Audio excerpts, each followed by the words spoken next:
जी, आज हम जो माइनर लॉज में अगले पार्ट का आगाज़ करने लगे हैं वो है court fees act. Court fees basically इसलिए पास किया गया है कि जो रेवेन्यू जब जनरेट करना होता है ना, तो इनडायरेक्टली जो केसेस में आप कोई केस फाइल करते हैं ना, तो उसमें एक ख़ास रेशियो के साथ आपको टैक्स चार्ज किया जाता है, ठीक है? जिसका पर्पज़ ये होता है कि स्टेट के लिए रेवेन्यू जनरेट करना है। तो उसमें जो हमारा एक पोर्शन है वो कोर्ट फीस एक्ट का है।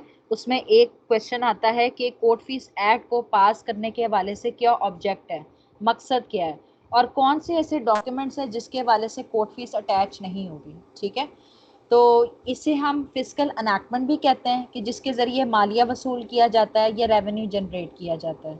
और डॉक्यूमेंट्स के हवाले से सेक्शन 19 है जिसमें हमें एक लिस्ट प्रोवाइड की गई है जो कि कोर्ट फीस से मतलब कि जैसे कि एक स्टैम्प पेपर लगाते हैं ना, अमूमन आपको पता है कि ज़्यादा मालियत का दावा हो तो 15,000 की कोर्ट फीस लगती है, ठीक है? तो उसे स्टैम्प पेपर भी आप कह सकते हैं और कोर्ट फीस भी कह सकते हैं, ठीक है? Introduction. Nowadays, every state relies on certain fiscal enactment to ensure the collection of revenue. The main purpose of Court Fees Act is to levy ये taxes है, ये गलत हो गया है, to levy taxes for the service to be rendered by the court. The act not only prescribe fee but also provide how they are to be ascertained. Section 19 of Court Fees Act prescribe a list of documents which are expressly exempted from court fee. अच्छा, इसे हम physical enactment भी कहते हैं कि जिसके ज़रिए हम स्टेट के लिए रेवेन्यू जनरेट करते हैं। और ये कोर्ट फीस एक्ट इसलिए पास किया गया है ताकि ये डिटरमिन किया जा सके कि इस पे कितनी कोर्ट फीस ली जाएगी। और साथ सेक्शन 19 के रेफरेंस में इसे एक लिस्ट ऑफ डॉक्यूमेंट्स दे दी गई हैं जहाँ पर जो एक्सप्रेसली एग्जेम्प्टेड है कि आपसे कोई टैक्स वसूल नहीं किया जाएगा।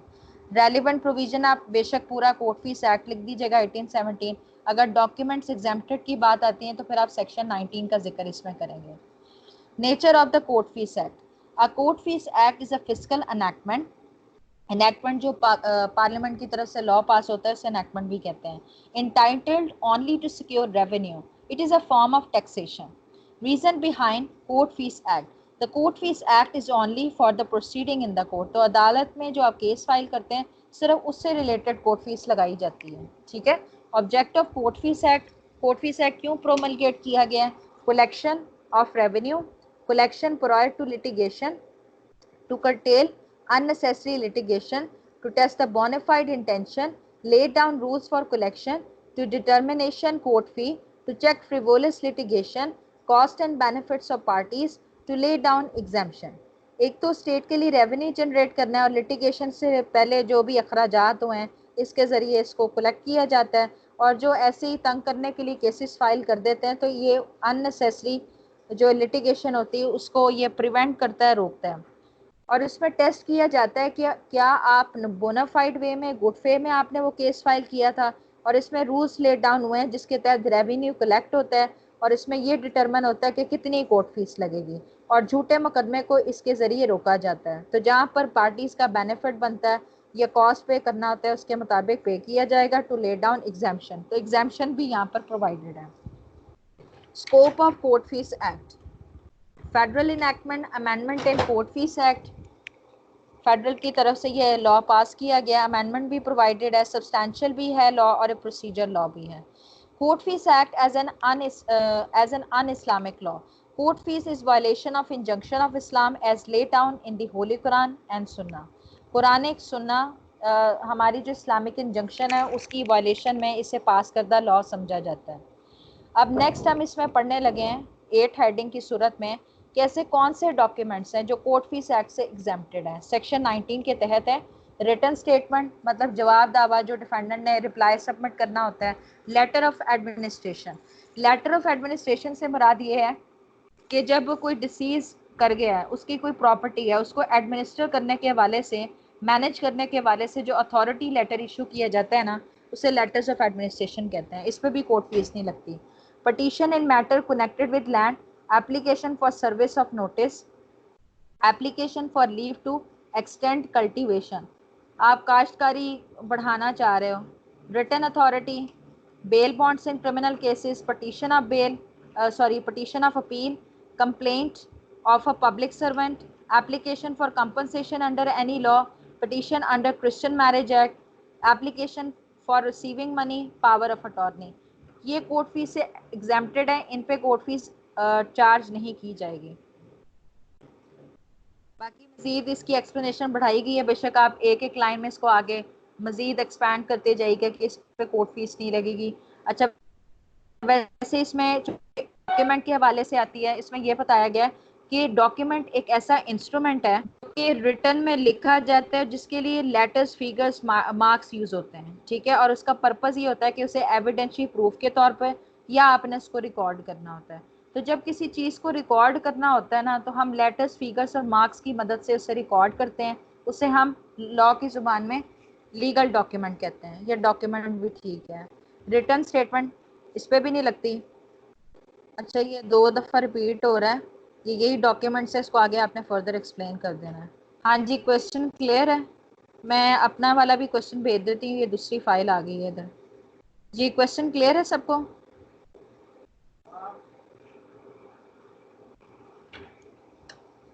हाँ जी, क्वेश्चन क्लियर है, काइंडली मैसेज के जरिए इन्फॉर्म कर दें ताकि मैं आगे चलूँ। किसी का कोई क्वेश्चन तो नहीं है? अच्छा जी, कोर्ट फीस एक्ट का अब हम जो नेक्स्ट क्वेश्चन करने लगे हैं वो है रीफंड ऑफ कोर्ट फीस। जैसे कि आज के इन पर्सन क्लास में हमने ये बात की थी कि जब एक्सेसिव अमाउंट पे कर दी जाती है तो उसके रीफंड के लिए आप एप्लीकेशन सबमिट करेंगे। तो जितना अदालत आपको अलाउ करेगी उसके मुताबिक आपको एक सर्टिफिकेट जारी किया जाएगा, जो कमिश्नर के जरिए आपको एक्सेसिव अमाउंट वापस पे कर दी जाएगी। आप अगर मेरे नोट से कर लेते हैं या ये कर लेते हैं तो ठीक है, वो बस जस्ट स्पेलिंग मिस्टेक्स आ रही है ना, इस वजह से कह रही हूँ कि कोई और फाइल साथ अटैच हो गई है। Refund of court fees. Introduction. Section 13, 14 and 15 of Court Fees Act 1870 prescribe the procedure of refund court fee. The rationale behind, मतलब पीछे मकसद क्या है इसके? These provisions are that the government should not take profit on the mistake of litigant. Case दायर करने वाले की अगर किसी गलती की वजह से एक्सेसिव अमाउंट पे हो जाती है तो इसे अदालत या गवर्नमेंट बेनिफिट ना ले, तो इसके लिए रिफंड का कॉन्सेप्ट यहाँ पर ओरिजिनेट किया गया है। प्रिंसिपल बिहाइंड रिफंड, यही ऊपर इंट्रोडक्शन लिख देना है अपने के गवर्नमेंट उसका बेनिफिट ना ले सके। अथॉरिटी टू रिफंड, अथॉरिटी वही होगी जो जिस अदालत के सामने आपका मैटर चल रहा होगा, अथॉरिटी जो होगी। Cases of refund of court fees. Following are the cases of refund of court fees under the provision of Court Fees Act 1870. Refund of court fees on the memorandum of appeal.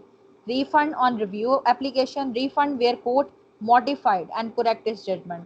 जैसे कि अदालती फैसले में तरमीम हो जाती है तो उधर भी अगर एक्सेसिव पे कर दिए तो वापस आप रिफंड कर सकते हैं। Refund of court fees on memorandum of appeal under section 13. ये रिजेक्शन है, rejection of appeal and plaint. Grounds of rejection under order 7 rule 11, suit remand in appeal, refund of court fees under section 13, proviso of section 13। अच्छा, simply मैं आपको इसमें बता देती हूँ कि जैसे आपकी अपील रिजेक्ट हो जाती है या प्लेंट रिजेक्ट होगी है तो वो जो कोर्ट फीस है ना उसको रिफंड करने के लिए आप एप्लीकेशन दे सकते हो, या जहाँ पर सीपीसी के तहत आपकी प्लेंट को रिजेक्ट कर दिया गया जिसमें आपने 4 ग्राउंड्स पढ़े होंगे कि कॉज ऑफ एक्शन नहीं बनता, लिमिटेशन एक्ट के तहत बार्ड है वो दावा, या जहाँ पर वैल्यूएशन सही नहीं लगाई गई या इनसफिशेंटली स्टैम्प पेपर पे प्लेंट लिखी गई है, तो ऐसे ग्राउंड्स पे अगर आपकी प्लेंट रिजेक्ट हो जाती है तो आप अपनी कोर्ट फीस को रिफंड करने की एप्लीकेशन दे सकते हैं। या जहाँ पर अपील में केस रिमांड हो जाता है जिसमें ये हुक्म दिया जाता है कि इस केस को दोबारा से सुना जाए, तो यहाँ पर सेक्शन 13 के तहत आप एप्लीकेशन फाइल करके उस कोर्ट फीस को रिफंड कर सकते हैं। अच्छा, याद रहे कि ये जो प्रोविज़न है ना ये डिस्क्रिशनरी है, क्योंकि पहले सेटिस्फाई होना ज़रूरी है अदालत का कि क्या रिक्वायरमेंट्स पूरी हो रही हैं कि नहीं हो रही, ऐसे ही ये प्रोविज़न एप्लीकेबल नहीं हो जाएगी। प्रोसीजर फॉर रिफंड, अब रिफंड के लिए क्या प्रोसीजर आप अडॉप्ट करेंगे? Application in the appellate court. Duty of the court, मतलब ड्यूटी ऑफ द कोर्ट क्या है कि उसको वेरीफाई करेगा, असेस करेगा कि एप्लीकेशन वाकई में बनती कि नहीं बनती। डिले इन मेकिंग एप्लीकेशन, अगर एप्लीकेशन आपने फाइल करने में डिले की है तो उसकी सफिशेंट कॉस्ट बतानी है, और अगर आपका बनता होगा बाकी कोई राइट तो फिर सर्टिफिकेट जारी कर दिया जाएगा। और ये है कि जितनी एक्सटेंट तक अलाउ किया जाएगा वही आप कोर्ट फीस रिफंड कर सकते हैं, ठीक है। उसके बाद 14 सेक्शन के तहत हम रिव्यू की एप्लीकेशन के बारे में पढ़ते हैं कि जब जजमेंट प्रोनाउंस की गई है तो अगर एक्सेसिव बनती है तो सेक्शन 14 के तहत आप एप्लीकेशन फाइल करके अदालत से वो जो कोर्ट फीस है आप उसको रिफंड कर सकते हैं। Procedure of refund of court fees under section 14। Review की एप्लीकेशन याद रहे कि सेम अथॉरिटी जब कोई ऑर्डर पास करती है ना तो वही सुनती है इस फैसले को। नज़रसानी को कहते हैं। Application by party, authority to give court fee back, grant of certificate of refund. तो रिफंड करने के लिए आप एप्लीकेशन फाइल करेंगे, दोनों पार्टीज को सुना जाएगा, फिर अगर क्लेम बाकी में सही होगा तो सर्टिफिकेट जारी कर दिया जाएगा। उसके बाद नेक्स्ट सिचुएशन है refund of court fees under section 15, जिसमें ये कहा गया है कि फैसले में जब तरमीम हो जाती है, चेंजेस हो जाते हैं, तो उस सूरत में अगर आपका कोर्ट फीस बनता है ना तो उसके लिए भी आप एप्लीकेशन देंगे, सर्टिफिकेट जारी कर दिया जाएगा। तो ये अदालत की inherent powers of the court है कि एक्सक्लूसिव ये जो पावर है ना कोर्ट को दी गई है, और ये डिस्क्रिशनरी ये भी है, पहले भी ये जिक्र हो गया। फैक्टर्स विच पे be considered by the court. देखें अगर एक्सेसिव बनती होगी, आपका वाकई में लीगल क्लेम है, अदालत सेटिस्फाइड है ग्राउंड से, तो फिर आपको अलाउ करेगी। मैं आपको ना इसके बाद अपना क्वेश्चन भी भेजती हूँ। अच्छा, आपको कॉन्सेप्ट तो क्लियर हो गया ना सबको? काइंडली मुझे इनबॉक्स में बता दें आपको क्वेश्चन क्लियर है। जी, क्वेश्चन क्लियर है सबको?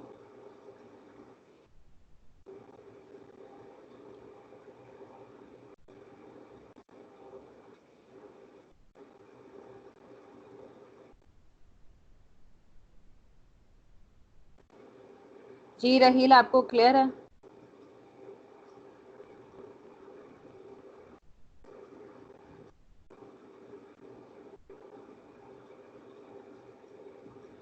तो कोर्ट फीस एक्ट में अमूमन क्वेश्चन ये आता है कि कोर्ट फीस एक्ट के क्या ऑब्जेक्टिव्स हैं, क्यों पास किया गया है इसको, ओवरऑल एक क्वेश्चन आ जाता है। तो इसमें आप ये कर सकते हैं कि अगर आपको सही तरह क्वेश्चन याद नहीं है ना, तो इतना तो आपको पता है ना कि ये फिजिकल एनैक्टमेंट है, रेवेन्यू जनरेट करने के लिए एक्ट पास किया गया है, और जो आप केस दायर करते हैं उस पर एक सर्टन परसेंटेज के मुताबिक आपको कोर्ट फीस चार्ज की जाती है। ठीक है, ये करके आपको बेयर एक्ट मिलेगा, आप उसके कुछ सेक्शंस को उसमें आप थोड़ा सा एक्सप्लेन कर सकते हैं। खैर, जैसे कि पहले मैंने वादा किया था, ये हैंडआउट्स पढ़ाने के बाद ना मैं इनकी बेयर एक्ट रीडिंग भी करवाऊंगी। ठीक है, ताकि आपको बेयर एक्ट का पता चल जाए कि ये चीज़ है तो कैसे आपने इसको मैनेज करना है, तो वो हर तरीके से हम उसको स्टडी कर लेंगे। ठीक है, उसके बाद जो मैंने क्वेश्चन यहाँ पर सिलेक्ट किया है वो है objection to the pecuniary jurisdiction. देखें, आपका ये एतराज़ है कि इस अदालत के पास मालियाती एतबार से अख्तियार ही नहीं था कि वे इस केस को सुन सके। तो इस हवाले से ये कहा गया है कि अर्लीस्ट पॉसिबल आपको ये ऑब्जेक्ट करना चाहिए था, क्योंकि अगर आप उसमें डिले करते हैं ना तो बाद में किसी भी फॉरम पे अगर आप उसको चैलेंज करेंगे ना कि इसके पास अख्तियार नहीं था, तो वो उसको ओवर रूल कर दिया जाएगा, आपकी बात ही नहीं सुनी जाएगी।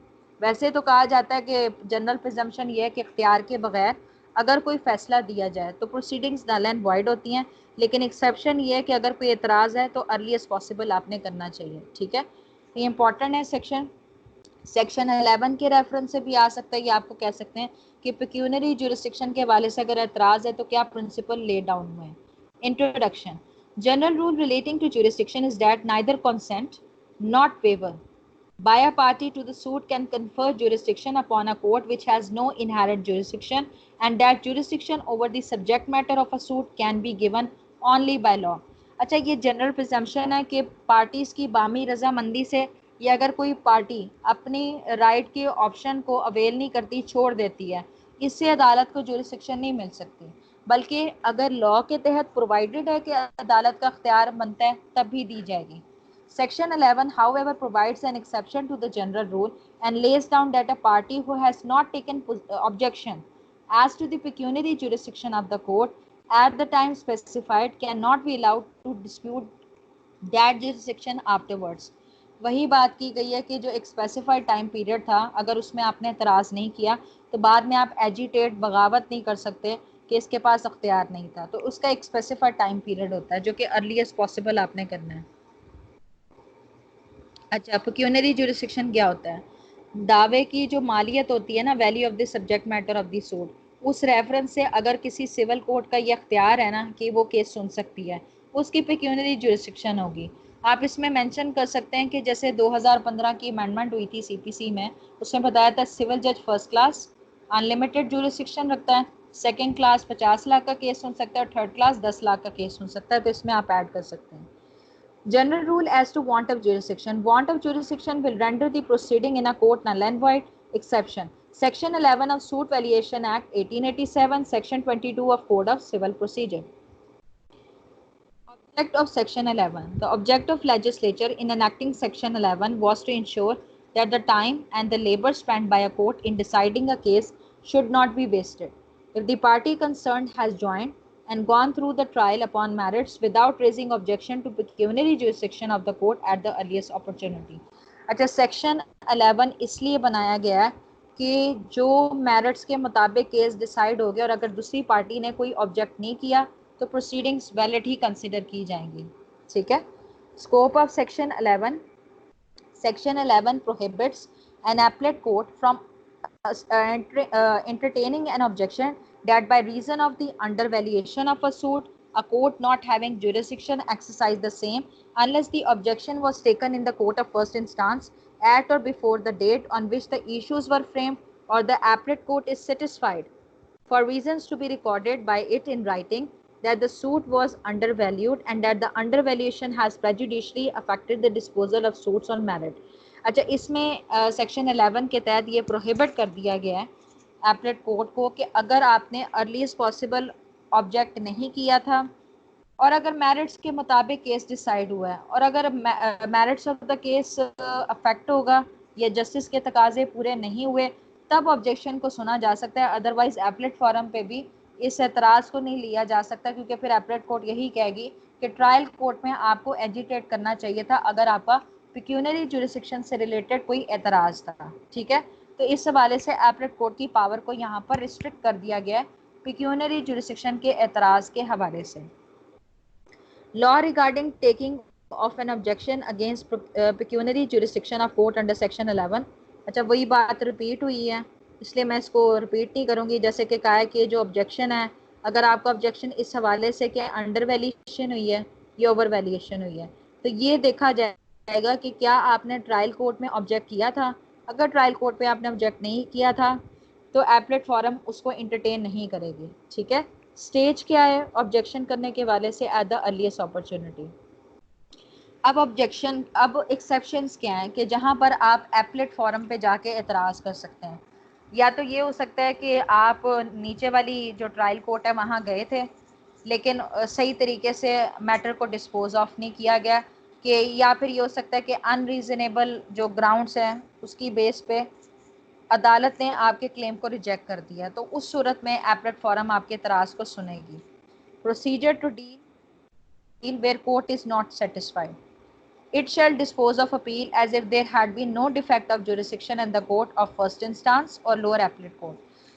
अगर तो अदालत मुतमिन नहीं है कि आपके ऑब्जेक्शन को सुनना चाहिए तो फिर क्या होगा, अपील को डिस्पोज ऑफ कर दिया जाएगा और यही समझा जाएगा कि जैसे नीचे वाली अदालत के हवाले से कोई जुरिस्डिक्शन का कोई डिफेक्ट नहीं था।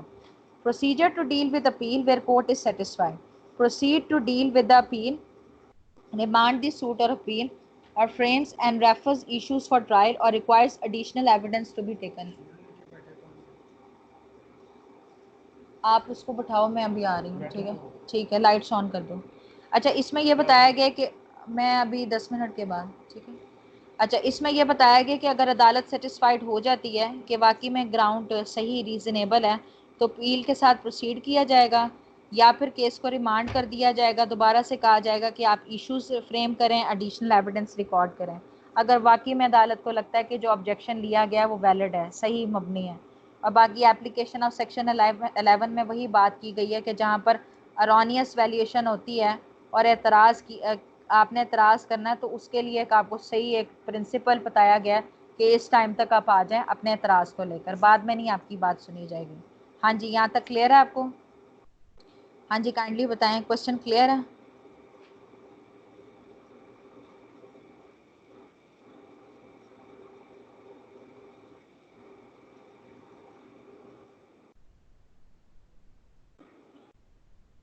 अच्छा, ये थोड़ा सा ना कैलकुलेटेड वे क्वेश्चन है, इसको मैं आपको तरीका समझाती हूँ करना क्या है। ये सूट वैल्यूएशन एक्ट और कोर्ट फीस एक्ट ये कंबाइन करके ये क्वेश्चन बनाया गया है। सही है। इसमें ये आपसे पूछा जा सकता है कि ज्यूरिस्डिक्शन को डिटरमिन करने के हवाले से सूट की वैल्यूएशन कैसे लगाई जाएगी, या फिर वो ये कर सकता है कि कुछ आपको केसेस दे देगा जो पूछता है ना अमूमन पास पेपर्स में, वो सारे यहाँ पर केसेस लिख दिए गए हैं। ठीक है। अब इसमें आपने ये बताना है कि पिक्यूनरी ज्यूरिसडिक्शन के हवाले से कोर्ट फीस कैसे लगाई जाएगी। ठीक है। उसका तरीकाकार आप सुन लें कि जिसमें ये कहा गया है हैव टू गो। ओके ठीक है, नो इशू। अच्छा, इसमें ये बताया गया है कि अगर 25,000 से ज़्यादा मालियत का है दावा कोई, तो 7.5% के हिसाब से कोर्ट फीस चार्ज होगी। ठीक है। लेकिन अगर उससे भी ज़्यादा एक्सटेंड करी, जैसे कि 2 लाख कहते हैं बियॉन्ड, तो वो 15,000 की कोर्ट फीस लगती है।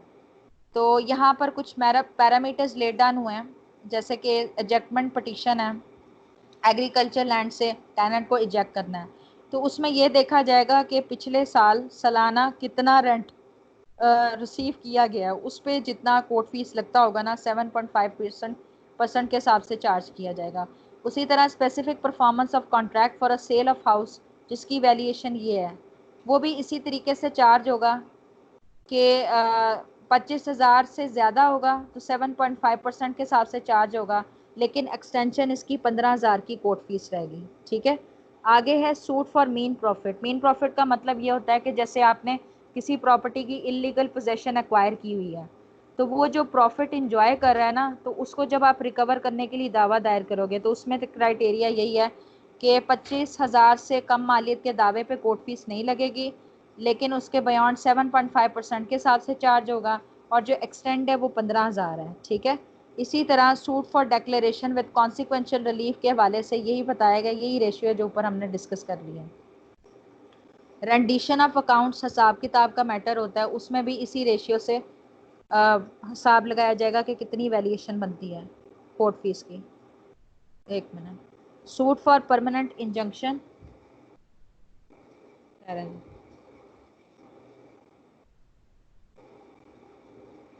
हाँ जी, देखें कितनी जितनी मर्जी मालियत का दावा हो ना, तो 15,000 की कोर्ट फीस लगेगी। अच्छा, इसमें कुछ फैमिली मैटर्स भी होंगे, जैसे डॉवर का आ गया है, और या डाइवोर्स मैटर आ गया, या रेस्टिट्यूशन ऑफ कंजूगल राइट्स आ गया। रेस्टिट्यूशन ऑफ कंजूगल राइट्स का मतलब ये होता है कि जब बीवी को कोई बसाना चाह रहा है और वो हस्बैंड केस फाइल करता है, तो फैमिली से रिलेटेड जितने भी केसेस हैं, याद रहे कि उसमें 15 रुपए की कोर्ट फीस लगती है, और किराया के जो मामलात होते हैं उसमें 15 रुपए की कोर्ट फीस लगती है, और बाकी वही परसेंटेज है कि 7.5% के हिसाब से जी मेच्योर होगी, बिल्कुल 15,000 के हिसाब से लगेगी। ठीक है।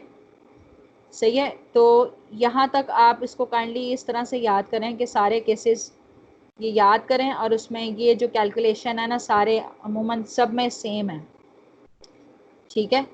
बाकी जो क्वेश्चंस रह गए हैं ना, वो हम इसको कल कंप्लीट करेंगे।